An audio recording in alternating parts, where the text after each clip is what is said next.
Well, a series of activities, including the Heroes Marathon and a Peace Walk, are part of the build-up to the commemorations that will mark the 4th anniversary of the passing of Nelson Mandela. Mthatha in the Eastern Cape is just one city that has planned commemorative activities. Curators at the Nelson Mandela Museum in Mthatha say it's important to remind South Africans of the important role played by the late former statesman so that they can be encouraged to follow in his footsteps. Our reporter Zimkhitha is in Mthatha and she joins us now live for a bit more on those commemorations. Zimkhitha, good afternoon. Quite a few activities planned. Tell us what's been happening there.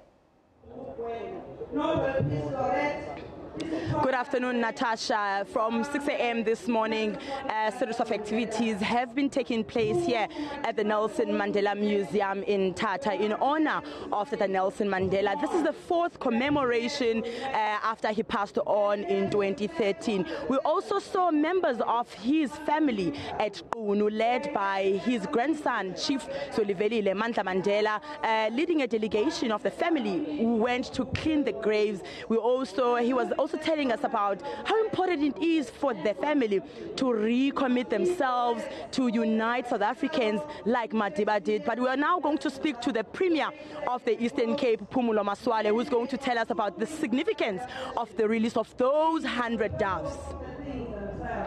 Thank you very much. This release is really symbolic.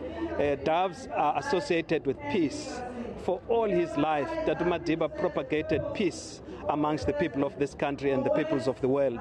It is done in his honor, in his memory. Of course, also, he always epitomized development, particularly for the poor, the children, the vulnerable in society. This symbolic gesture we do as we honor this 4th memory of his demise. We do so that we could engender in society the emulation of what he stood for.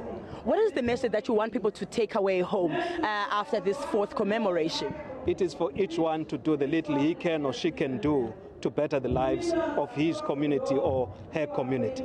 That's the message we want to take, because Tata Madiba lived all his life not for himself, not for his family, but he lived for others.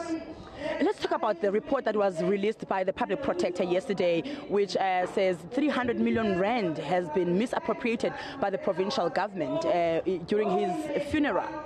Thank you very much. Firstly, we welcome the release of the report. We've long awaited it. I do not think it says what you are saying, but we're going to study it so that we can offer a comprehensive response to it. If need be, we will revert back to the public protector where there needs to be some clarifications, because already I can sense there are a lot of distortions about what is consisting of the report, but also what the report says. But as provincial government, we are going to do an extensive undertaking looking through the report and offer a response as to how we're going to proceed with it. Certainly we welcome the report. What are you going to change as government, as the ruling party, to ensure that you go straight in the footsteps of the Nelson Mandela, having no corruption in society?